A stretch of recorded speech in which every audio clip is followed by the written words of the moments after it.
नामस्मरणाचा कार्यक्रम त्यांच्या हस्ते होतो।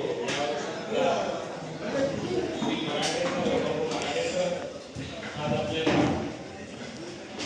शिवनामाचा महिमा यांचं वर्णन करणार आहे आणि त्यासाठी श्रोते मंडळीची नितांत गरज आहे।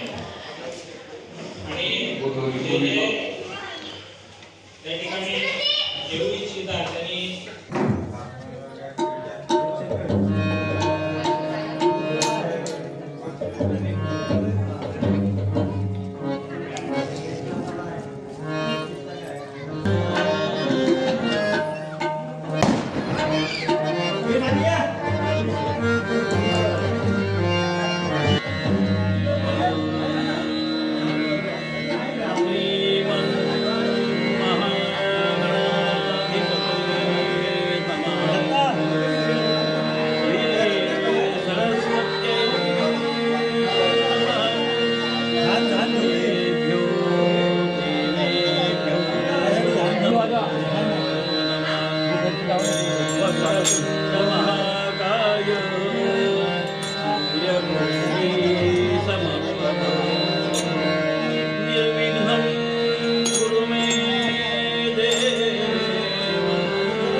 सनातन वैदिक हिंदू धर्मती गो माता की, भारत माता की जय, गंगा माता की जय, जय जय रघुवीर समर्थ। सर्व साधनांचे सार वाचे जीवनाम उच्चार, सर्व साधनांचे सार वाचे जीवनाम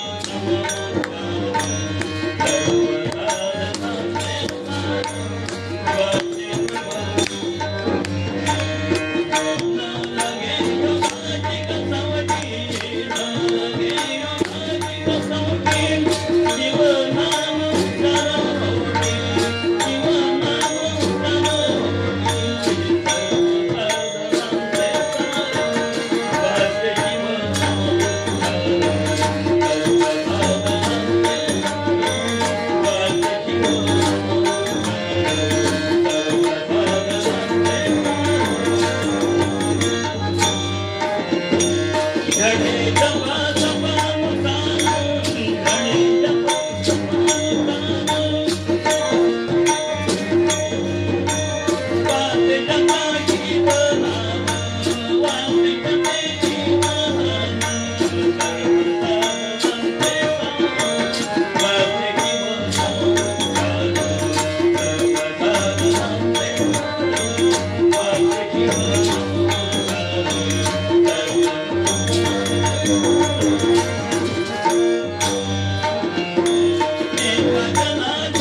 सर्व साधनांचे सार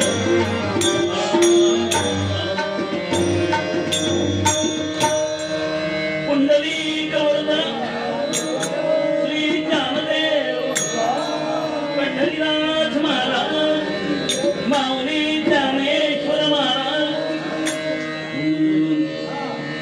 सर्व साधनांचे सार वाचे शिवनाम उच्चार,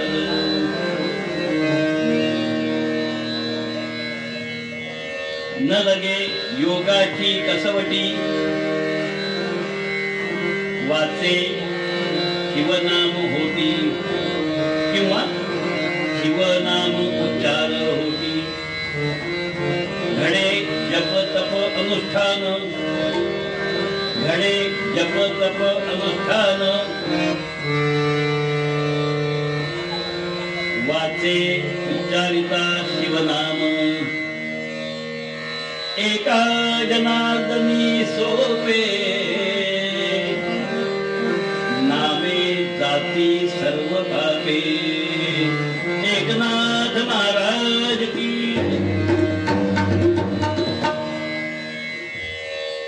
मधल्या काळामध्ये मंदिरात येणं शिवरात्रीचं सेवेसाठी थांबलं होतं। कोरोना होता, अन्य काही कारण होती। आज पुन्हा श्री हरेश्वराच्या चरणाची सेवा करण्याची संधी मिळाली। अत्यंत सोपा समजायला असा हा अभंग आहे म्हटलं तर, कारण फक्त शिवनामाचा उच्चार करायचा आहे हो। सर्वसाधारणपणे जगण्याचे दोन मार्ग आपल्याला माहिती आहेत, तसे तीन आहेत।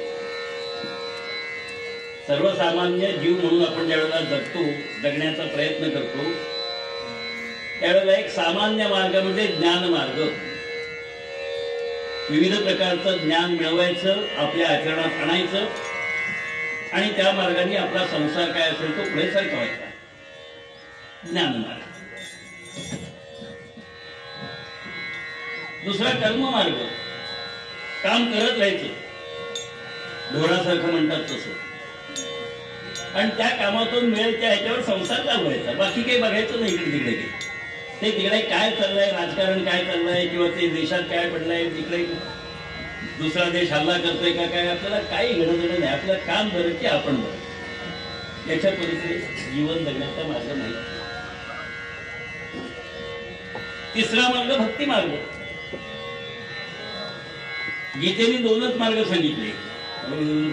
लोकेस्मिन् विविधा निष्ठा पुरा प्रोक्ता मया ज्ञानयोगेन सांख्यानां कर्मयोगेन योगिनां. गोपाल कृष्ण महाराज की, हरेश्वर महाराज की.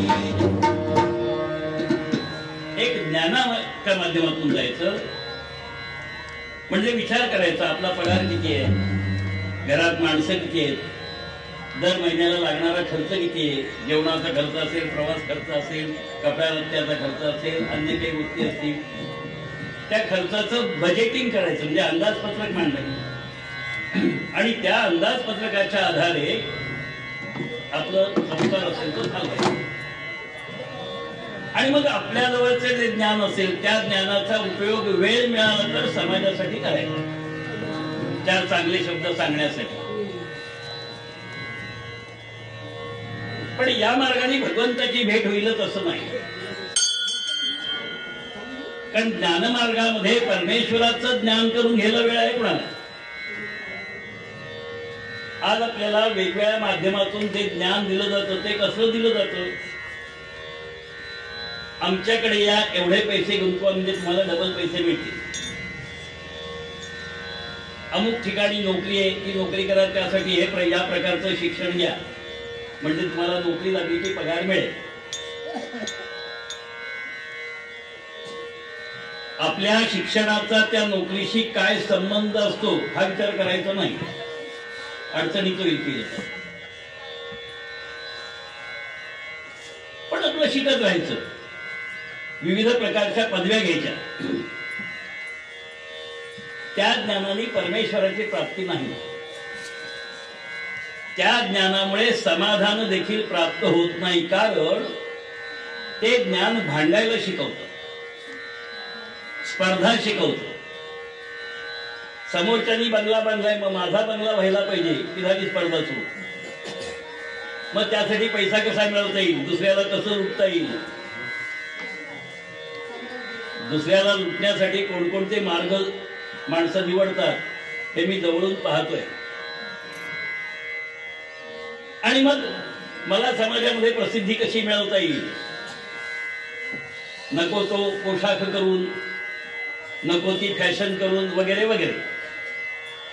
त्यासाठी सगळं काय तर म्हणे अतिशय चांगला गोरा पान दिसला पाहिजे म्हणून अमुक अमुक वापरा. ते घेतलं, वापरून बघितलं, ज्ञानाचं त्यांनी भगवंताची भेट नाही. उलट प्रश्न विचारला तो भगवंत आहे पुढे दाखवा. वरती मराठी म्हण ऐकवली जाते, बाप दाखव नाही तर श्राद्ध कर. आम्ही कच्चे असलो, कच्चं लिंबू असलं की म्हणतो अरे खरंच की मीच पाहिलं नाही तर तुला काय दाखवणार. पक्क लिंबू असलं तर 2 भाग असतात, एक तर त्याच्या वाटेसच जायचं नाही, तुला मानायचं नाही तू मानू नकोस, मी माझ्या मार्गाने जातो असं म्हणायचं, पळून जायचं. आणि तिसरा माझ्यासारखा माणूस, भगवंत बघायचे ना दाखवतो तुला, पण त्याला काही अटी आहेत. अटी कशाला पाहिजेत. तांदूळाचा भात जेवायला सुद्धा अटी आहेत ना. तो धुवायला पाहिजे, निवडायला पाहिजे, चुलीवर ठेवायला पाहिजे, त्याला विशिष्ट प्रकारची उष्णता दिली पाहिजे, त्याच्यात पाणी ठेवलं पाहिजे आणि मग भात जेवायचा आहे. बरं नुसता जेवायचं नाहीये, त्याच्याबरोबर 4 गोष्टी आहेत. म्हणजे या सगळ्या अटींचं पालन करतोस ना. मग तसं भगवंताकडे जायचं असेल, भगवंताचं दर्शन व्हावं असं वाटत असेल तर आम्ही सांगतो त्या अटींचं पालन कर, तुला भेटेल असं सांगितलं की गडबडतो माणूस. कारण त्या अटींचं पालन करता येत नाही ना. मग व्यसन सोडावं लागेल, चहाचं सुद्धा. बाकीची व्यसन हा विषय वेगळा आहे. उन्हाळक्या करता येणार नाहीत, याची टिंगल कर त्याची टवाळी कर हे चालणार नाही. मग काय करावं लागेल? वाचे शिवनाम उच्चारी. मग नावात काय हो, असं शेक्सपियरनी म्हणे म्हटलंय, तो इंग्रज लेखक मोठा. आमच्याकडचे लोक सांगतात नामात सगळं काही आहे. गोंदवलेकर महाराज म्हणतात, नामात रंगुनिया, नामात रंगुनिया, व्यवहारी सर्व भोग भोगावे.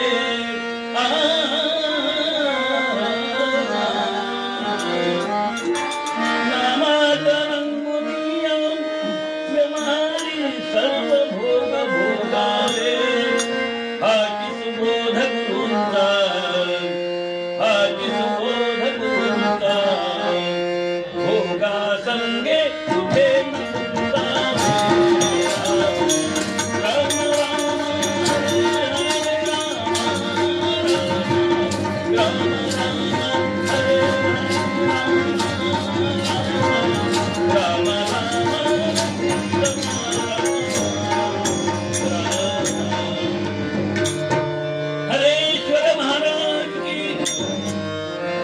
आवाज येऊ द्या. म्हणजे आपण कीर्तनामध्ये आहोत आणि जागी आहोत, या दोन्ही गोष्टीची खात्री आपल्याला असली पाहिजे. बुवाला नसली तरी चालेल. कारण नामात बरंच काही आहे. अहो, याला नाव ठेवलंय हरेश्वर म्हणून. कोणी बाहेरच्या माणसाने विचारलं काय हो कीर्तन कोणत्या मंदिरात आहे, तर आपण नाव घेऊन सांगतो ना हरेश्वर मंदिरात आहे. तुम्हाला प्रत्येकाला नाव ठेवलंय आणि ते नाव ठेवण्यासाठी तुम्ही आपण लोकांना बोलवलायत ना, या नाव ठेवाल्या म्हणून. आता तेव्हापासून लोक नाव ठेवतात हा भाग वेगळा, पण आपण बोलवलंय आणि मग त्या नावाने त्याला हाक मारायचं. गोविंद असेल, राम असेल, कृष्ण असेल, काय असेल ते. आता गोविंद म्हणता येत नाही म्हणून आपण गोंद्या म्हणतो ते सोडा, पण नाव आहे.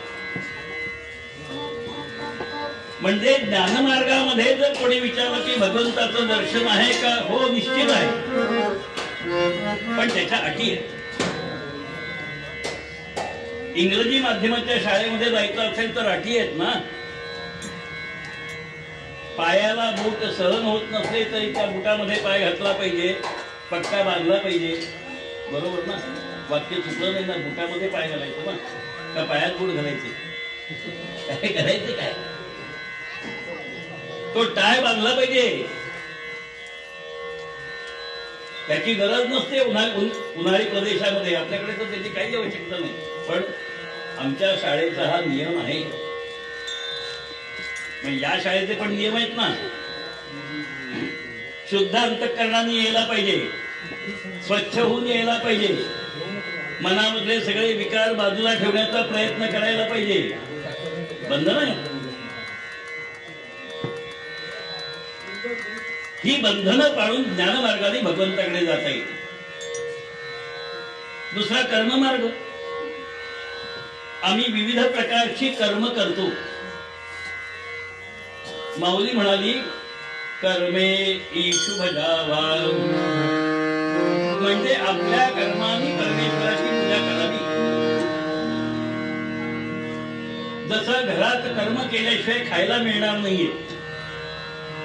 भरपूर भूक लागते, घरात सगळं साधन आहे, अन्नधान्य आहे, पण ते हातात घेतल्याशिवाय जेवता येणार नाही. नव्हे तोंडाजवळ नेलं तरी घास आत जाण्यासाठी सुद्धा कर्म करावं लागतं, चावावं लागतं आणि चावलेलं आत ढकलावं लागतं, तेव्हा कदाचित पोट भरेल. आता या मार्गामध्ये आम्ही आमचं खातपीत बसलो, या देहाला नाशिवंत देहाला नटवत बसलो, मग भगवंत कसा मिळणार. मग कर्म कोणतं करायचंय भगवंतानी नेमून दिलेलं कर्म करायचं. मग भगवंतानी मला काय नेमून दिलंय? म्हणजे मी मनुष्य म्हणून जन्माला आलेलो आहे. मग मनुष्य म्हणून माझं कर्म कोणतं? दुसऱ्याला मारणं, लफडी करणं, दारू पिणं, काय माझं कर्म काय मनुष्य म्हणून? इतर प्राणी आणि मनुष्य याच्यात काही अंतर आहे का नाही? मग मनुष्य म्हणून मी कसं जगलं पाहिजे? माझ्या बरोबर असणारा माणूस माणूस आहे, मग मला शक्य होईल की त्याला मदत करणं हे माझं कर्म असलं पाहिजे का? तो आणखीन खड्ड्यात कसा जाईल, आणखीन त्रास त्याला कसं येईल, हे कर्म करणं योग्य आहे? आपण ठरवा. आम्ही काय करतो त्याचाही विचार करा. साने गुरुजी म्हणत असत, एकची धर्म जगाला प्रेम अर्बावे. एकची धर्म जगाला प्रेम अर्बावे.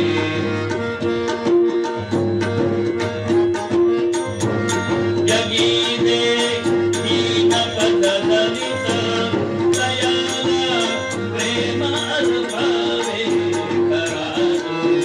एकची धर्म जगाला प्रेम अर्बावे. जगाला प्रेम द्यायचंय. रस्त्यावर दाखवतात ते नव्हे, ती वासना आहे. प्रेमामध्ये भक्ती आहे. आई मुलावर प्रेम करू शकते, पण ती आई असेल तर.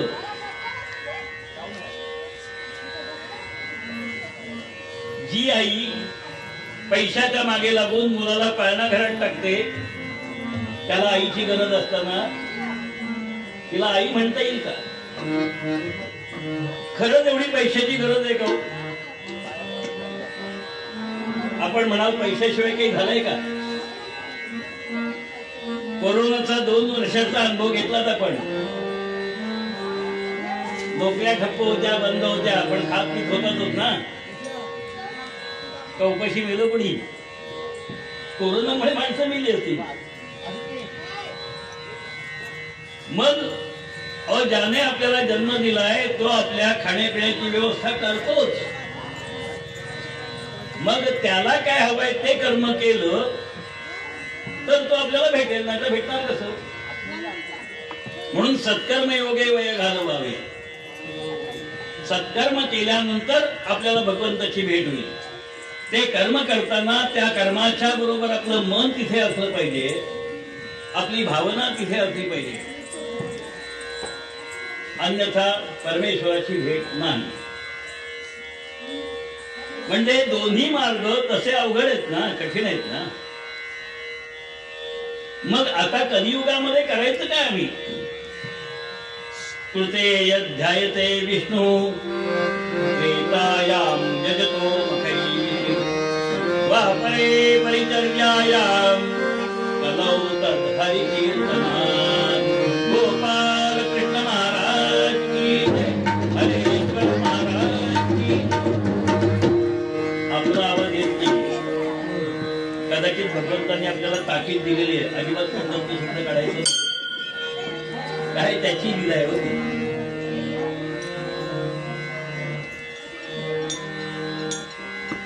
वेणा स्वामींचं एक छोटस पद आहे, गमतीशीर. तुझी तुझी तुझी तुझी पावना रामा तरी तुझी. आणि मग पुढे दुष्ट असेल, सुष्ट असेल, कनिष्ठ असेल तरी तुझी. तोच बुद्धी देतो ना. मग त्याने बुद्धी दिल्यानंतर मी तसा वागलो, बिघडलं कुठे नाही का? आमचीच वाक्य आमच्या तोंडावर फेकणारे काही विद्वान लोक आहेत. मला विचारतात ना, बुवा भगवंत बुद्धी देतो का नाही? बरोबर आहे. भगवंत जन्माला घालतो का नाही? बरोबर आहे. कर्म संपलं, इथली जागा संपली की तोच आपल्याला घेऊन जातो का नाही? हेही बरोबर आहे. मग त्यांनी मला दारूपेची बुद्धी दिली तर तुम्हाला वाईट का वाटलं? प्रश्न बरोबर आहे का नाही? पण माझ्यासारखा वेगळा बुवा असेल तर तो म्हणतो तुझंही बरोबर आहे आणि माझंही बरोबर आहे. मला काय भगवंतांनी सांगितलं, हा दारू पिऊन आला की 2 कानाखाली पेटव. आता तू दारू पिऊन माझ्या समोर येत नाही ठरव. तुला जशी भगवंतांनी ती बुद्धी दिली तशी मला ही बुद्धी दिली. नाठाळाचे माथी हाडू काठी. तुका म्हणे ऐशा नरा माराव्या पहिला. फटक व्हावं, सोडायचं नाही. देवद्रोही चितुके कुते मारून घालावे परते. देवदास पार्वती लपते नरती संशयो नाही. देव मस्तकी धरावा अवगा हलकल्लोळ करावा. मुलुख घडवावा की उडवावा धर्मरक्षणा कारणे. जय जय रघुवीर समर्थ. असे जे कोणी प्रश्न विचारणारे असतील त्यांना या भाषेत उत्तर द्यायला पाहिजे. घटासी घट उद्धटासी उद्धट खटनटासी खटनट जाऊन द्यावा. कारण काय? जयाचा जैसा देव कसा? जयाचा जैसा भाव तयाचा तैसा देव. आम्ही भगवंताकडे जाताना कोणत्या मार्गाने जातो त्याच्यापेक्षा कसे जातो हे महत्वाचे आहे. म्हणून कलियुगासाठी सगळ्यात सोपा मार्ग कोणता? तर फक्त नामाचा उच्चार करणं, शिवनामाचा उच्चार करणं.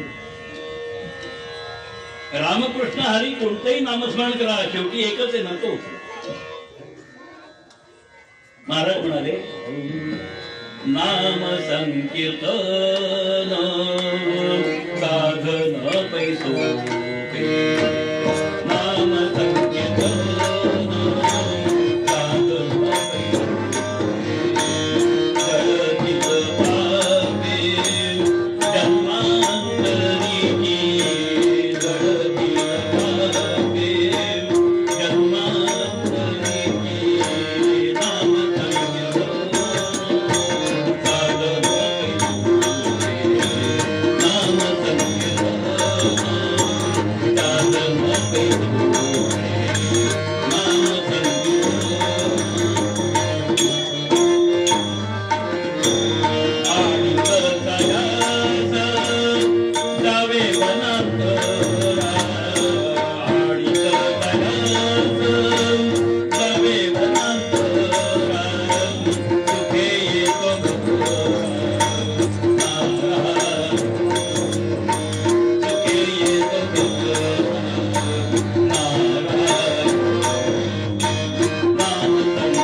मंत्रहार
आमच्या तोंडातून शब्द सुद्धा फुटत नाहीये. भगवंताच्या दरबारात बसलो, कीर्तन श्रवण करण्यासाठी बसलो आणि कधीतरी बुवामध्ये नामोमेश्वराला सांगतोय, तो सुद्धा आमच्या मुखातून बाहेर येत नाही. काय अवस्था आहे आमच्या समाजाची. हेच जर दुसरा कुठला पुढारी असता तर वेमीच्या देठापासून सगळे ओरडले असते, आमचे की जय, तमचे की जय. काय काय केलं असतं, नाचले काय असते. पण भगवंताच्या दरबारात आम्हाला लाज वाटते. त्याला करायचं कोणी ऐकलं तर माझं मला सुद्धा ऐकायला येता कामा नाही. त्यांनी बंदी ठेवली. काय अवस्था आहे आमच्या समाजाची. मला वाटतं इतका भोळा समाज फक्त हिंदू समाजात असेल. स्पीकरवरनं अन्य लोकांना बोलवावं लागतं ठराविक वेळेला, नाही का. इथे आल्यानंतर स्पीकरवरनं लोकांना बोलवलं, कार्यक्रम आहे, कीर्तन आहे, मंडळी आली आणि विषयांच्या गप्पा कोणत्या चालल्यात, घरी काय चाललंय, तो भांडतोय का, हा काय करतोय, याच्या गप्पा चालल्यात आमच्या. त्यामुळे मुखातून परमेश्वराचं नामस्मरण होतच नाही. मग आम्ही जर त्याचं नाव घेतलंच नाही, आम्ही जर त्याला हाक मारलीच नाही, तर तो येईल कसा हो. या सगळ्या गोंगाटामध्ये आमचा आवाज त्याच्यापर्यंत पोचायचा कसा. आमचा आवाज त्याच्यापर्यंत पोचायचा असेल तर आम्हाला केवढ्या मोठ्यांनी बोलावं लागेल, नाही का. आधी त्यांनी ठरवलंय आज ज्यांना मोठ्यांनी बोलायला लावायचं, कारण काही असतील जमतंय का बघतोय. आमचा आवाज भगवंताच्या कानावर जावा असं आम्हाला वाटत असेल तर आम्ही आतून हाक मारली पाहिजे. आतून माझा आवाज भगवंतापर्यंत पोहोचलाच पाहिजे असं आर्त होऊन आम्ही जर त्याची आळवणी केली तरच त्याला आरती म्हणतात. आर्तो जिज्ञासुरार्थार्थी ज्ञानी च भरदर्शक. भक्तांचे 4 प्रकार गोपाल कृष्णांनी सांगितले. आर्त, अर्थार्थी, जिज्ञासू आणि आम्ही आर्त झालो का? गजेंद्राचा धावा ऐकून वेगी घालीशी उडी, धाव पाव सावळी मिठाई, कामनी धरीशी आडी. हे आम्ही त्याला ऐकवलंय का? ते ऐकवलं आम्ही त्याला, त्याच्या कानावर ते गेलं तर कदाचित तो आमच्याकडे लक्ष देईल. गावात पुढारी आल्यानंतर, पुढारी कशाला? गावचा सरपंच असला, त्याला आपल्याला काही काम सांगायचं असलं तर त्या सरपंचाच्या कानावर आपला आवाज गेला योग्य पद्धतीने तरच तो आपलं काम करतो, नाही तर करत नाही. नाही तर सांगतो आत्ता वेळ नाही, नंतर या. होतं का नाही असं? अहो आम्हाला प्रमाणपत्र हवं, सर्टिफिकेट हवं, साधं. आत्ता वेळ नाही, उद्या परवा. किती फेऱ्या माराव्या लागतात. तलाठी असेल तर आणखीन वाटतं ना. त्यामुळे त्याच्याकडे किती फेऱ्या मारायच्या याला पत्ताच नाही. कोर्टामध्ये ज्यांनी प्रवेश केला असेल त्यांना कोर्टात किती फेऱ्या माराव्या लागतात त्याचा अनुभव आहे, मी सांगायला व्हायचं नाही. वर्षानुवर्ष घटना चालू आहे. कालच मांडला एक व्यक्ती भेटली मांडच्या कोर्टातून. 20 वर्ष एकच दावा चालू आहे. शिवथरगडचा माणूस विचार टाकला, म्हणाला हा दावा झाल्यानंतर पुढे आपल्याला जायची वेळ मला येईल असं दिसतंय, तुम्ही चालवाल का माझी केस? मी म्हटलं 20 वर्षाचा निकाल लागू दे झाली, तोपर्यंत मी अस्तित्वात आहे का नाही ते ठरवू देत, मग पुढचं पुढे बघूया काय काय. आमचा आवाजच तिथपर्यंत पोहोचत नाही. तो आवाज पोचवायचा असेल तर अखंड नामस्मरण करणं गरजेचं आहे. म्हणून वाचे शिवनाम उच्चार. कोणत्याही साधनांचं सगळ्यात सोपं सार कोणतं आहे तर त्या शिवनामाचा उच्चार करा. तो उच्चार करायला लागला की आपोआप सगळ्या गोष्टी मोकळ्या होतात. येतांचा अनुभव आत्ताचा. वाटेत 4 ठिकाणी ऍक्सिडेंट झालेला आहे. मला कोणीतरी आल्यानंतर म्हटलं, सर तुम्हाला उशीर झाला. मी 10:25 इथे पोहोचलो, 10:30 कीर्तनाला येऊ शकत होतो, बरोबर आहे. पण सगळं हे चढवेपर्यंत, युनिफॉर्म येईपर्यंत 5 मिनिटं गेली. पण माझ्या नंतर आलेल्यांचं काय? मी उशीर आलो, ठीक आहे, मान्य. कारण बाजूला ठेवली. ऍक्सिडेंटमुळे वाटेत ट्रॅफिक लागल्यामुळे काय झालं असेल ते. सकाळी 8 वाजून 10 मिनिटांनी घरातनं निघालो. म्हणजे माझ्या हिशोबाने मी 10ला कुठल्याही परिस्थितीत पोचायला पाहिजे, नाही पोचलो. पण आम्ही जे कर्म करतो ते कर्म करताना त्याचा अखंड नामस्मरण करायचं असलो तर आम्ही वेळेवर तिथे पोहोचू शकलो. असंख्य अनुभव आहेत, असंख्य आपल्यालाही येत असतात पावलं पावली. कारण सदा सर्वदा देव संगीत आहे, कृपाळूपणे अल्पधारी आहे. आपल्या कायम बाजूला येतो. आपण धाडसानी त्याचं नामस्मरण करतो की नाही हे पाहतो, आणि त्याचं नाव घ्या की तो लगेच हजर आहे कामाला. म्हणून सगळ्या साधनांचं सगळं सोपं सार कोणतं असेल, सगळ्यात सोपं साधन कोणतं असेल तर ते नामस्मरण. तिथे योगाचे नियम पाळावे लागत नाही. नाहीतर अष्टांग योगामध्ये 8 भाग आहेत. पहिले 5 यम, मग 5 नियम, मग आसन, धारणा, ध्यान, प्राणायाम, प्रत्याहार वगैरे वगैरे.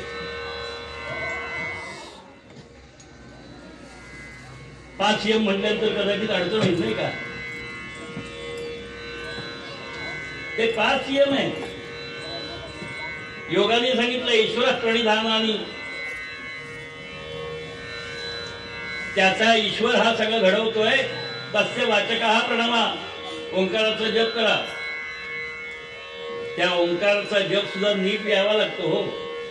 मग भ्रामरी प्राणायाम करायचा का आणखीन काय करायचं, रेचक करायचं का कुंभक करायचं, सगळे प्रश्न आहेत योग मार्गात. असं काही करायची गरज नाही. आडवं पडून बसलेलं असताना गप्पा मारता मारता आपल्यात नामस्मरण चालू ठेवता येतं. इतकं सोपं साधन संतांनी आपल्याला दिलेलं आहे. ते साधन घेऊन भगवंताकडे जाण्याचा प्रयत्न केला की सगळं काही होईल. म्हणून मूळ पद्यामध्ये सर्व साधनांचे सार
नुसतं नामस्मरण करूया आणि मग दुसऱ्याकडे बोलूया. ओम नमः शिवाय हर नमः शिवाय हर हर बोले नमः शिवाय नमः शिवाय हर हर बोले नमः शिवाय नमः शिवाय नमः शिवाय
शिवरात्रीचा दिवस सगळेजण मंदिरामध्ये येत आहेत. मंदिरामध्ये येण्याचा प्रत्येकाचा भाव वेगवेगळा आहे. प्रत्येकाचा भाव ज्याचा त्याचा, जयाचा जैसा भाव. कोणी भगवंताच्या दर्शनाला येत आहेत, कोणी अन्य कोणाचं दर्शन घेण्यासाठी येत आहे, कोणी कीर्तन ऐकायला येत आहे, कोणी त्या निमित्ताने एकमेकांची भेट होते म्हणून गप्पा मारायला येत आहे. कारण काही असतं. कोणी उपवास करतायत, कोणी खातायत पितायत, सगळं चालू आहे. अशाच प्रकारचा उत्सव चालू आहे. शुभ्र रजत तगर वर्ण मंदिर शोभे, मंदिर झळके शोभायमान गगनात चुंबित ध्वज परिपूर्ण रत्नाजडित झळकतानी. काय गंमत आहे पहा. उत्सवाच्या दिवशी देवाला सजवायचं, आपण रोज नटायचं, पण त्याला मात्र उत्सवाच्या दिवशी नटवायचं. बरोबर ना? ते चुकत असलं तर सांगा. बाकी रोज आपलं चालू आहे. सकाळी उठल्यापासून आरशासमोर काय पाहत असतो एवढं कोणाच माहिती. पण दिसायला कसं छान असलं पाहिजे. कोणाला? बाहेरच्या लोकांना. घरातल्या नसलं तरी चालेल. तेव्हा अशा प्रकारे अतिशय सुंदर अशी शोभा मंदिराची निर्माण केलेली आहे. कोई गावत कोई ताल बजावत कोई ध्यावत शिव भोला.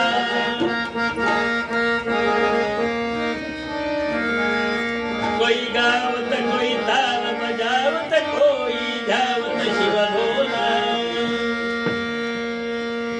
लक्षात घ्या. कोई गावत अपनी गाणं गात आहे. कोई ताल बजावत कोई ध्यावत शिव भोला. कोणी शंकराचं ध्यान करत आहे. सगळा आनंदी आनंद चालू आहे. आणि असा तो आनंद चाललेला असताना आपल्या नित्यकर्मासाठी बाहेर पडलेला एक व्याध त्या ठिकाणी आला. त्यांनी ते सगळं दृश्य पाहिलं. पाहून ते व्याध म्हणे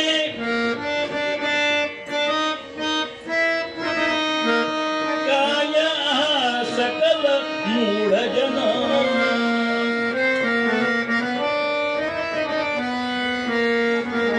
सोडून विषय सुखाते सोडून विषय सुखाते दगडाचे करते मूढ जन.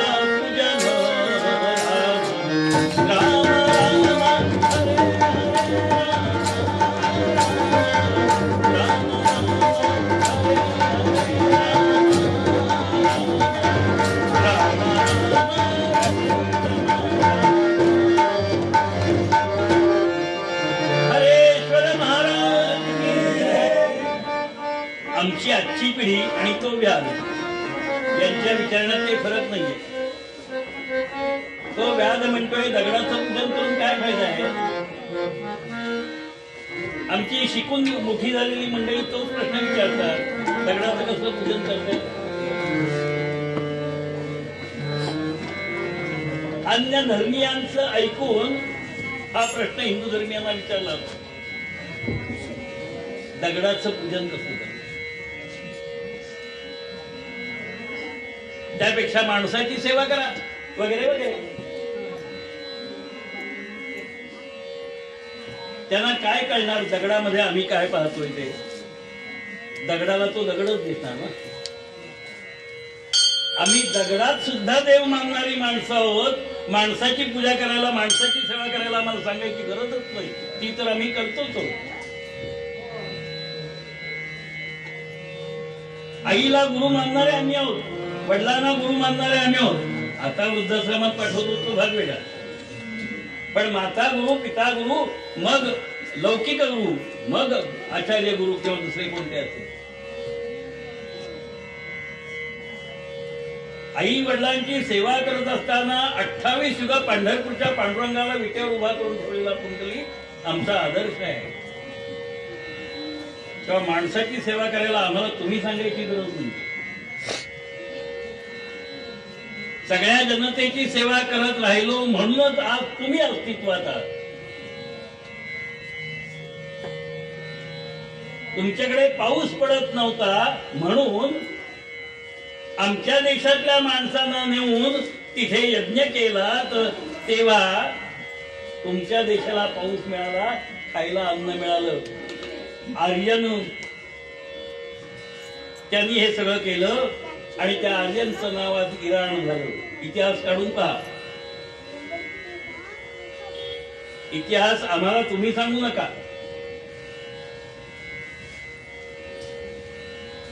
वर्षानुवर्ष या भारत मातेचे 2 तुकडे करून तुम्ही निर्माण झालात. पाकिस्तान नावाचा भाग करार केला पाणी वाटपाचा. माहिती असावं म्हणून सांगतोय. आपल्याला अनेक गोष्टी माहिती नसतात. आमच्या देशातनं वाहणाऱ्या नद्या, 3 नद्यांचं पाणी तुम्हाला द्यायचं, आम्ही त्याच्यावर बांध बांधायचा नाही. आणि 3 नद्यांचं पाणी आम्ही वापरायचं, तुम्हाला द्यायचं नाही, असा करार. त्याला सिंधू करार असं म्हणतात. सिंधू नदीवरच्या संदर्भात. तरी तुम्ही आमच्यावर दहशतवादी हल्ले करत राहिलात. आम्ही वर्षानुवर्ष सहन केलं, पण तुमचे हल्ले थांबले नाही. शेवटी आमच्या आत्ताच्या पंतप्रधानांना रावी नदीचं पाणी बंद करायची वेळ आली. आता पाण्यावर तडफडून मारणार आहात तेव्हा आम्हाला माणुसकी शिकवू नका. भाऊ म्हणून आतापर्यंत सगळे लाड केले हो तुमचे. आलो ना लक्षात कोणते? आमचंच पाणी करारानुसार असलेलं. आम्ही काही बेकरार काही करत नाही, बेकायदेशीर कुठली गोष्ट करत नाही.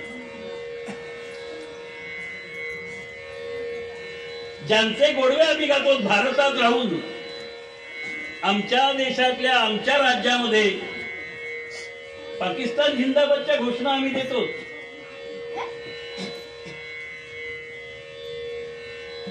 जात तिकडे राहिला. खायला अन्न मिळत नाही अशी अवस्था आहे. 250 रुपये किलो आटा द्यायचं असं तुला आनंदाने जा. आम्हाला मूर्ख समजलेत का तर आम्ही दगडाची पूजा करतो म्हणून. सगळ्यांनी आमच्या आतापर्यंत पारोध करण्याचा प्रयत्न केला, शिकार करण्याचा प्रयत्न केला. मालदीव सारखं छोटं बेट आम्हाला अडवायला लागलं. आमच्याच पैशावर जगत होतं. आम्ही फक्त एक पोस्ट, कारण ते मोबाईलवर टाकतात त्याला पोस्टच म्हणतात ना, त्याच्यात फक्त आमच्या लक्षात येऊन ते आमच्याच देशाचे फोटो टाकले. आणि आमचे सगळे परदेशात जायला पळत सुटणारे लोक, त्यांच्या लक्षात आलं की तिथे जाऊन पैसे खर्च करण्यापेक्षा आपल्या देशात पैसे खर्च करावेत. 8 दिवसात कोट्यावधी रुपये मालदीवचे बुडले. पायाशी चरण आलो. आम्ही दगडाचं पूजन करतो ना, आम्ही आमच्या मातीचं पूजन करतो. आई मातृभूमी तेरे चरणों में सर नमाऊं, आई मातृभूमी तेरे चरणों में सर नमाऊं, मैं भक्ति भेंट अपनी तेरी चरण में लाऊं, मैं भक्ति भेंट अपनी तेरी चरण में लाऊं, आई मातृभूमी तेरे. हे मातृभूमी, तुझ्या चरणाशी आमचं नतमस्तक व्हायचंय. मला आमचं मस्तक नमवायचं आहे. मातीची कसली पूजा करता, दगडाची कसली पूजा करता? ही भारत नावाची भूमी शिल्लक आहे म्हणून जगाला अस्तित्व आहे, लक्षात घ्या. पण त्या व्याधाला सांगणार कोण? तो थोडा आजच्या शाळेत शिकलाय, तो लागला टिंगल करायला. काय काय बोलावं त्यांनी? निंदा केली देवाची पूजा करणाऱ्यांची. आम्ही आता आमच्या घरातनं तेच करतो नाही का. देव काय आम्हाला देतोय, तो काय देतोय ते कळायला अक्कल असावी लागते, बुद्धी असावी लागते. हा एवढा मोठा 3.5 हाताचा देह दिला. आम्ही सांगितलं या देहात गुंतून पडू नका, कारण हा जाणारच आहे. जातस्ते ध्रुव मृत्युर्भुवम जन्मवृत्तस्य तस्माद परिहार्येथेर नतुम छोटी तुम्हाला. जे जन्माला आलाय त्याला मृत्यू निश्चित आहे आणि ज्याला मरण आहे त्याला जन्म आहे नक्की. बायबलची म्हणून एक कथा सांगतात. आपण ख्रिश्चन धर्म स्वीकारायचा का नाही आपण ठरवा. काय तर म्हणे एकाच्या भक्ताला देवदूत प्रसन्न झाला, मागणं मागितलं, सकाळी उठल्यापासून संध्याकाळी सूर्यास्तापर्यंत जेवढा अंतर मी धावेन तेवढी जमीन माझ्या मालकीची होऊ दे. देवदूत तसा असतो म्हणाला. धावायला सुरुवात केली सूर्योदयाच्या बरोबर. सकाळी 6 वाजल्यापासून 9 वाजेपर्यंत धावला. क्षणभर मागे वळून पाहिलं, कित्येक एकच जमीन आपल्या मालकीची झाली. वा वा वा, थांबायचं तर नाही हो, पुढे धावत सुटला. 12 वाजले, सूर्य मध्यान्यावर आला. आणखीन जमीन पादाक्रांत केली. मी केवढ्या मोठ्या जमिनीचा मालक होणार आहे. करता करता करता संध्याकाळी 6 वाजेपर्यंत सूर्यास्तापर्यंत धावला आणि तिथे पडला. देवदूतांनी विचारलं, तुला लागणारी जमीन किती? 3.5 हात. हे कळण्यासाठी देवदूताची कथा सांगावी लागली बायबलमध्ये. आम्हाला ते लहानपणापासून सगळे तेच सांगत आले, कशाला त्याच्या मागे धावताय? धावायचं तर भगवंताच्या मागे धावा, बाकी काही करू नका. पण त्या व्याधाला कोण सांगणार? लोक नामे गर्जती अपार, आपणही म्हणे शिवहर, सहज सव्य घालून मंदिर, कामना प्रती जातसे. हरेश्वर महाराज. एकीकडे लोक भगवान शंकरांचं गुणावर्णन करतायत,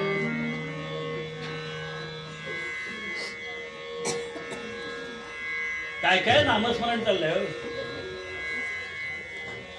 जय शिवहर जय करुणाकर जय. हे शिवहरा, हे करुणाकरा, हे गंगाधरा, हे शशीशेखरा, तुला नमन असो. आता लोकांचं ऐकून थट्टेच्या स्वरात आई म्हणाल लागला, ओम नमः शिवाय, ओम नमः शिवाय, ओम नमः शिवाय. थट्टा करता करता शिकारीसाठी म्हणून देवळाला सहज सव्य घालून, म्हणजे उजवीकडून प्रदक्षिणा घालून मनाकडे. लक्षात घ्या, प्रदक्षिणा नेहमी उजव्या बाजूनीच घालायची असते. प्रत्येक चैतन्यामध्ये विविध प्रकारची ऊर्जा बाहेर टाकली जात असते आणि जळी स्थळी काठी पाषाणी ते चैतन्य भरून राहिलेलं आहे. आपल्याला सगळ्यांना सिद्धांत माहिती आहे. चिरचिर व्यापून ईश्वर दशांगळे उरला.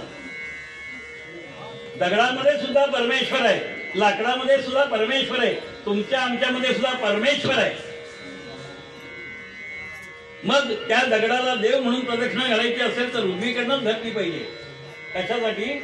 तिथे असणारी चांगली ऊर्जा, ती शक्ती आम्हाला मिळावी म्हणून. ती चांगली शक्ती आम्हाला मिळाली पाहिजे, वाईट शक्ती नाही. असा तो निघालेला आहे, जंगलामध्ये जायला निघालेला आहे. फिरता फिरता ऐसा व्याध गेला वनासी. वनामध्ये चाललाय, धर्मी हृदयवांच्या आदरे जीवनासी. आपल्याला काहीतरी खायला प्यायला मिळावं म्हणून तो वनामध्ये गेलाय. दिवसभर फिरला, काही मिळालं नाही हो. म्हणून जवळ एक तळ होतं, ते तळ पाहिलं. त्या तळ्याच्या बाजूला एक मोठं बेलाचं झाड होतं. हा त्या झाडावर चढला.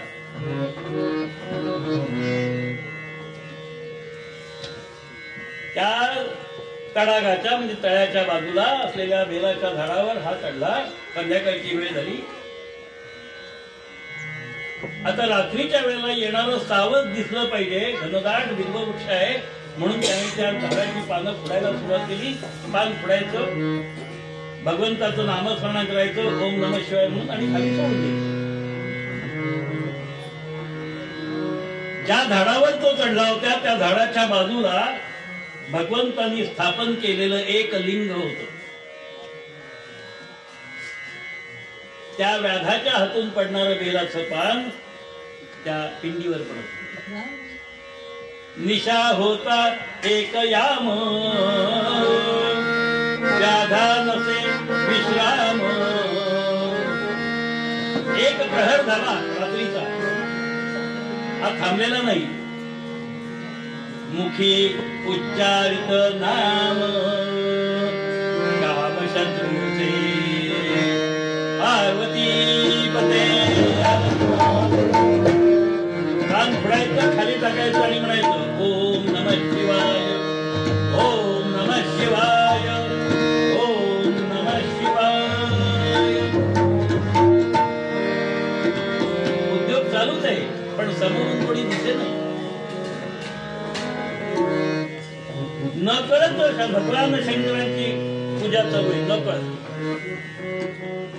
न कळत गोष्ट घडणं आणि जाणीवपूर्वक करणं याच्यात फरक आहे. म्हणून अभ्यास जाणीवपूर्वक करायचा असतो, भगवंताची भक्ती जाणीवपूर्वक करायची असते.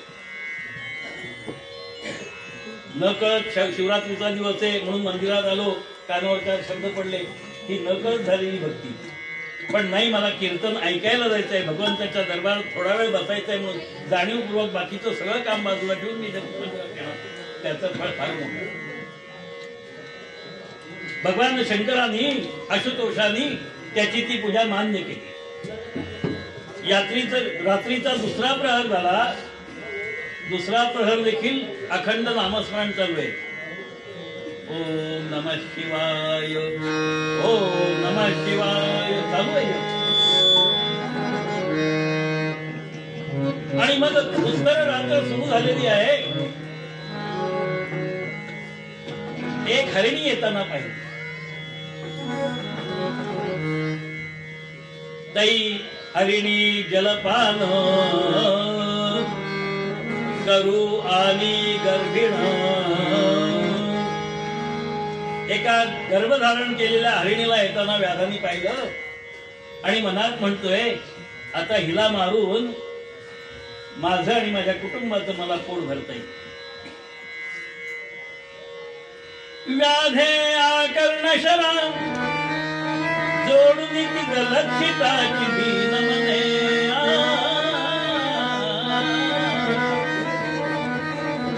हरिणी भयचकित म्हणे. हे हरिणीने पाहिलं व्याध आपल्याला मारण्यासाठी काय आले. नको रे बाबा, मला मारू नकोस, मी गर्भार आहे. आणि त्या हरिणीने व्याधाला शास्त्र सांगायला सुरुवात केली. आमच्यावर टीका करणारे लोक म्हणतात पशुपक्ष्यांना बोलता येतं का?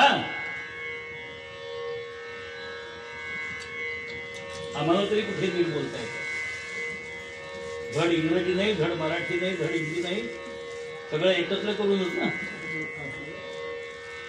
मी वर्गामध्ये सांगत असे 11वी वर्गाच्या मुलांना, मला 5 वाक्य शुद्ध मराठीत बोलून दाखवा, तुम्हाला 20 पैकी 20 मार्क देते. 5 वाक्य मराठीत बोलायचे 11वी पर्यंत 12वी पर्यंत शिकलेल्या मुलांना. किती सोपं आहे नाही का? एकही मुलगा मला 33 वर्षात आढळला नाही जो 5 वाक्य सलग शुद्ध मराठीत बोलू शकेल. एकही आपल्याच जिल्ह्यात माझे सहकारी बसले. का बरं? कुठलीही 5 वाक्य बोला, बंधन नाही, पण सलग न अडखळता 5 वाक्य बोलायचे शुद्ध मराठी. एक वाक्य पहिला पटकन बोलून जायचं, माझं नाव अमुक अमुक. दुसऱ्या वाक्याला थांबलं, पुढे काय सांगायचं माहित नाही. प्रयोग करून बघा घरी, आपल्या मुलांना विचारून बघा. एवढं सांगायचं, 5 वाक्य न अडखळता शुद्ध मराठीत बोलून दाखव मला. एकही इंग्रजी, हिंदी, उर्दू, फारसी, संस्कृत शब्द येता कामा नाही, फक्त मराठीत बोलायचं. समजेल तुम्हाला किती अवघड आहे. कारण आम्ही सगळा भाषेचा तुकडा करून टाकलेला आहे. ती त्याला शास्त्र सांगते. अहो, त्या पशुपक्ष्यांची भाषा ऐकली आणि गुळाढ्याने सप्तशती नावाचा ग्रंथ लिहिला पैशाची भाषेमध्ये. आठवा, नाथ संप्रदायाच्या लोकांना पशुपक्ष्यांची भाषा कळत होती. म्हणून कोणत्या गावावर कोणत्या प्रकारचं संकट आलंय ते जाणून घेऊन मच्छिंद्रनाथ असतील, गोरक्षनाथ असतील, गहिनीनाथ असतील, नागनाथ असतील, हे सगळे त्या त्या गावामध्ये जात होते आणि लोकांचं संकट निवारण करत होते. आम्हाला कळत नाही, त्यांना बोलता येत नाही असं नाही, ते त्यांच्या भाषेत बोलत असतात, आम्हाला कळत नाही. पण आम्ही त्यांना मूढ म्हणतो, आम्ही मूढ असतो, कारण दुसऱ्यावर आरोप करायलाच आम्हाला शिकवलं. जाऊ दे, ती सांगते अरे एका बोकडाला कापल्यानंतर पाप लागतं, 100 बोकड कापले तर एक बैल मारल्याचं पाप लागतं. गुणाकार येत असलं तर करा, मी गणिताचा शिक्षक नव्हतो आणि मला गणित कधी जमलंच नाही. 100 बैल कापले तर एक गाय कापल्याचं पाप लागतं. 100 गायी कापल्या तर एक मनुष्यवध केल्याचं पातक लागतं. 100 माणसं मारली तर एक ब्राह्मण मारल्याचं पातक लागतं. ब्राह्मण म्हणजे जन्माने नव्हे, ब्राह्मण या शब्दाचा अर्थ खूप वेगळा आहे.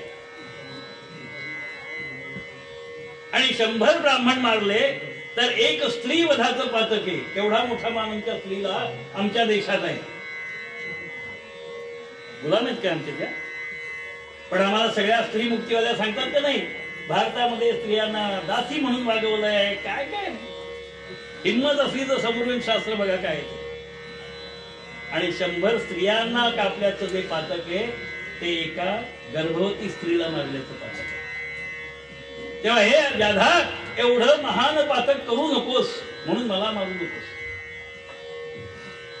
सांगायचंय काय, मला का मारू नकोस, तर एवढं पातक तुला लागेल. व्याध म्हणे अपराध नसे,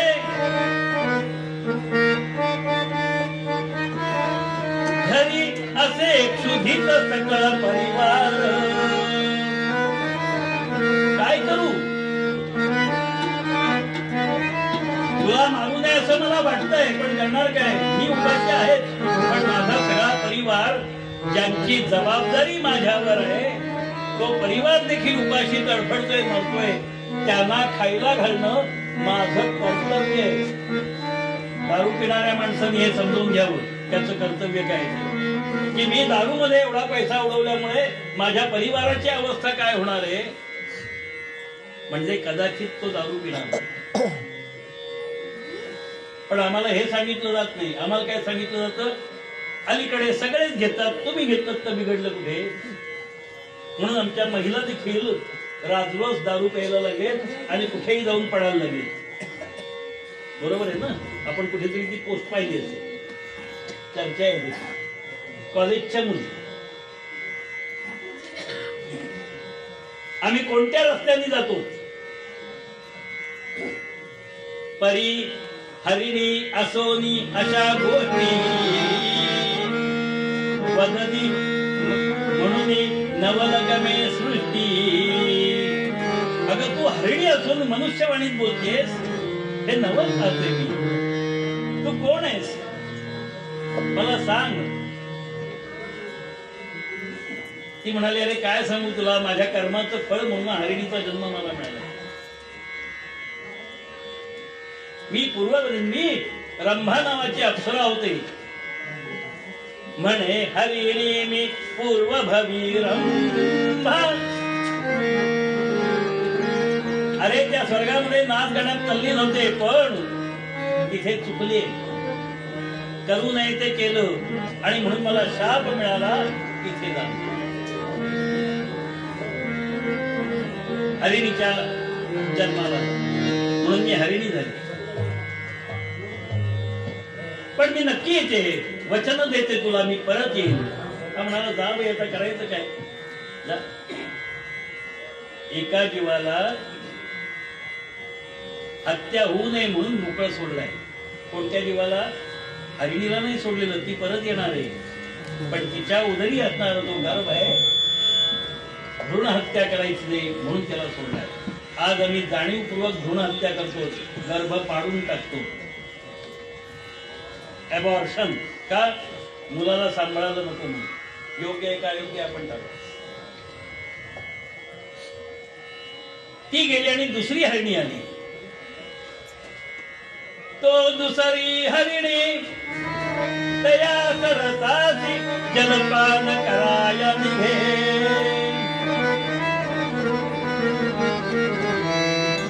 सगळे पशु पक्षी, पशु विशेषतः रात्रीच्या वेळी पाणी प्यायला येतात. पाणी दुसरी हरिणी आली, तिला पाहिलं व्याधानी, मारायचं ठरवलं. ती म्हणाली थांब जरा, माझा पती तिकडे एकटाच आहे.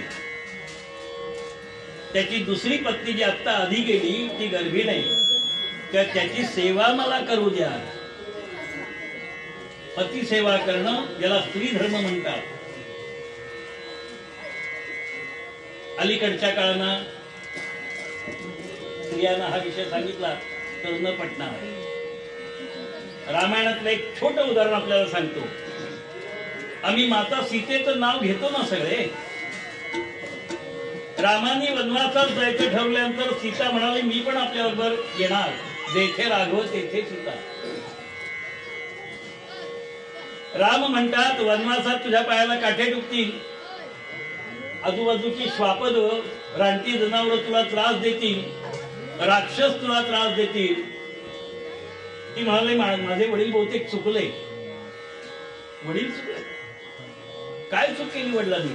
माझ्या वडिलांना असं वाटलं होतं की तुम्ही पुरुषार्थ असणारे आहात, शस्त्रास्त्र संपन्न आहात, माझ्या मुलीचं रक्षण करू शकाल असं माझ्या वडिलांना वाटलं होतं. म्हणून त्यांनी धनुष्यभंगाचा पण लावला होता. मग माझ्या वडिलांचा अंदाज चुकला का काय? म्हणजे तुम्ही माझं रक्षण करू शकत नाही का काय? राम म्हणाले नाही, तसं नाही, रक्षण करू शकेल. पण अगं तू फुलासारखी कोमल आहेस. ते म्हणाले मला सांगू नका, माझा धर्म काय? तुमची सेवा करा. का मला माझ्या धर्माचं पालन करून घ्या, येऊ द्या. मी पहाटे आपल्याकडे परत येते. व्याध म्हणाला जा, काय करायचं? दुसरी हरिणी ती पण बोलते. मग हरिण आला स्वतः. त्याला पाहिलं व्याधाने धट्टपुष्ट मारलेलं आहे. वा वा वा, दोघीनं सोडलं, पण आता हा आलाय. कोणाला थांब जरा, का त्यांची व्यवस्था लावून येऊ दे. घरातल्यांची व्यवस्था लावल्या विना, त्यांची अनुमती घेतल्याशिवाय विना संन्यास घ्यायचा नसतो. ती अनुमती न घेता संन्यास घेतला म्हणून ज्ञानदेवांच्या आई वडिलांना म्हणजे वडिलांना परत यावं लागलं. आणि मग ज्ञानदेवांचा जन्म, निवृत्तीनाथांचा जन्म झाला. घरातल्यांची अनुमती पाहिजे संन्यासाकडून. तो गेला, सगळ्यांना सांगितलं की मी असा असा मरायला जाणार आहे. त्या दोघी म्हणाले आम्ही पण मरायलाच जाणार होतो. ते नवीन जन्माला आलेलं पोर ते म्हणाले आई वडिलांचं रक्षण करणं हे पुत्र कर्तव्य आहे, त्याला पुत्रधर्म म्हणतात, मीही आपल्याबरोबर येतो. आणि म्हणून ते चौघ जण व्याधाच्या समोर आले. आणि काय आश्चर्य आहे, प्रत्येक जण व्याधाला सांगायला लागला मला आधी मार. आमच्यावर विश्वास ठेवून तू आम्हाला परत जायला परवानगी दिली होतीस, आता वचन पाळण्याची जबाबदारी आमची आहे. आम्ही तुला वचन दिलं होतं, आम्ही तुला शब्द दिला होता की तुम्ही मला सोडलं तर आम्ही परत येऊन तुमच्या काय व्यवस्था असेल ती करू. पहिली हरिणी म्हणाली आता मला मार, मी तुला शब्द दिला होता की माझा जन्माला येणारा पोर जे असेल ते सोडून मी येईन तुझ्याकडे. दुसरी म्हणायला लागली मीही शब्द दिला होता. व्याध म्हणा म्हणजे तो दुसरा जो आहे हरिण, तो म्हणायला लागला स्त्रीचं रक्षण करणं हे पुरुषाचं कर्तव्य आहे, तेव्हा स्त्रीच्या आधी मला मार. आणि ते लहान पाडच सांगतंय आई वडिलांची सेवा करणं हा मुलाचा धर्म आहे, म्हणून आधी मला मार. व्याध विचार करतोय मी हे काय अद्भुत पाहतोय. कोणी मारायला आलं तर पळून जाणारी माणसं मला माहितीये, दुसऱ्याला पुढे ढकलून स्वतः पळणारी माणसं मी पाहतोय. आमचे जवान तसे नाहीत म्हणून आम्ही आमची जवानी इथे रंगवू शकतो. लक्षात घ्या, हे सीमेवर तिथे लढत राहिले. आम्ही हिंदी सिनेमातल्या गाण्यात ऐकलं हो. ए मेरे वतन के लोग जरा आँख में भर लो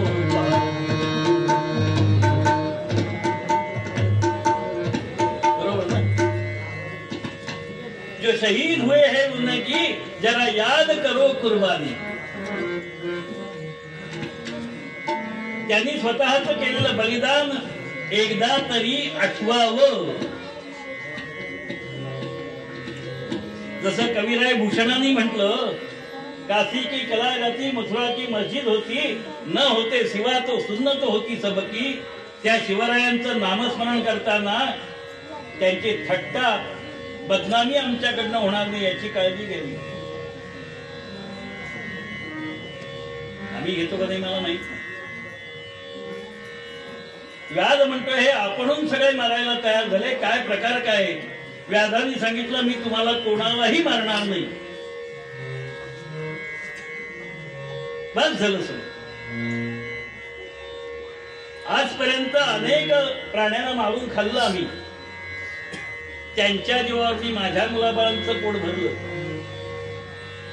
पण आज मला कळलंय दुसऱ्याला मारण्यात नव्हे दुसऱ्यासाठी समर्पण होण्यात आनंद वेगळा आहे. झाडावरनं खाली उतरला, तिथे लोटांगण घातलं. जय शंकरा गंगाधरा जय शंकरा गंगाधरा गौरी हरा गौरी हरा शशिशेखरा विपदारा विपदारा शशिशेखरा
माझं भाग्य आज द्यायला.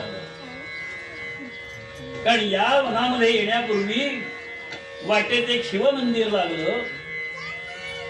त्या शिवमंदिरावरून येताना सहज थट्टेत तिथल्या लोकांची चेष्टा मस्करी केली. त्याचा परिणाम कदाचित असेल, दिवसभर मला उपाशी राहावं लागलं, माझ्या मुलाबाळांना उपाशी राहावं लागलं.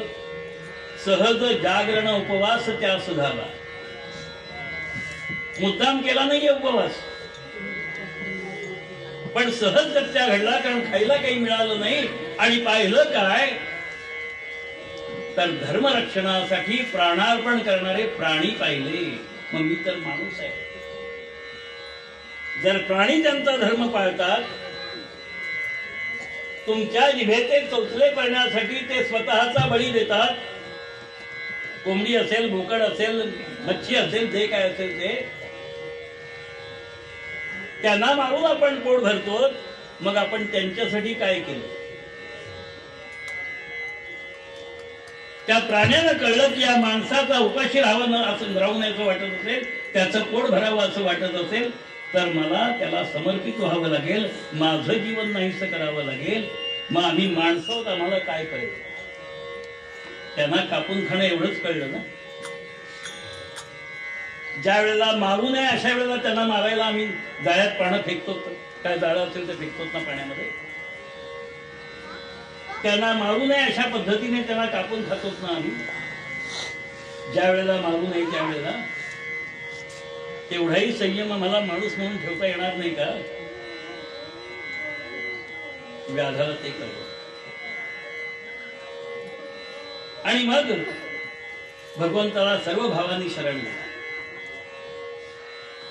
आशुतोष आहेत ते, अल्पसंतुष्ट आहे. केवळ एक रात्र सहजगत्या घडलेला उपवास, जागरण आणि भगवंताचं नामस्मरण पुरेस होतं. भगवंत अमर कुसुम घन वर्षते, अमर कुसुम घन वर्षते, तदनन करीती समस्त गंधर्व.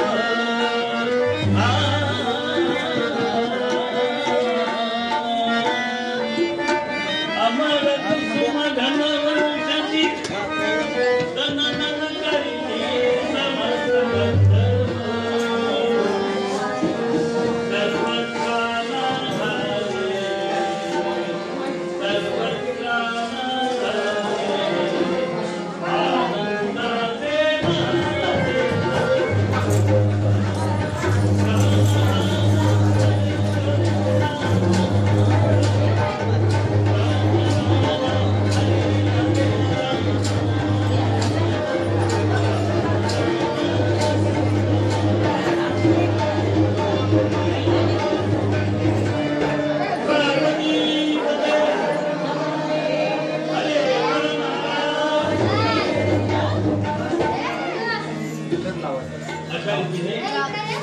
त्या व्याधाला भगवंताचं दर्शन झालं.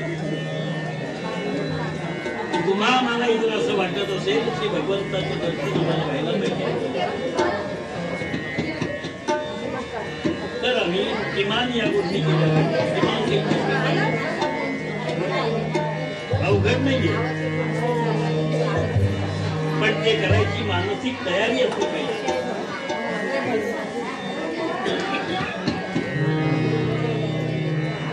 आणि म्हणून मला ज्ञान प्राप्त झाले की मला काही घेणं देणं नाही, माझं कर्म कसं होतंय मला काही घेणं देणं नाही, पण मुखातून मला नामस्मरण करणं सहज शक्य आहे.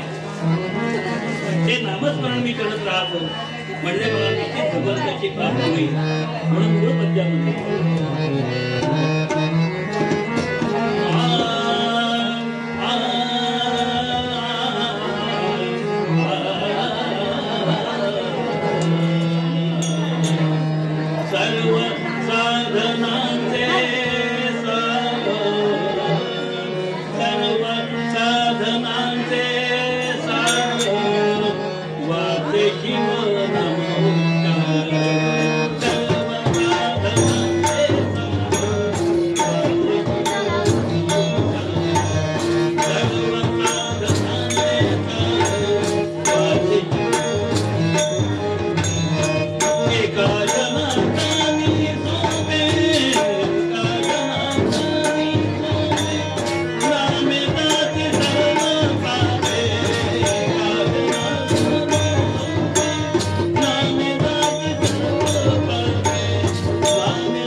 म्हणून सेवा करण्याची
वारी वारी जन्म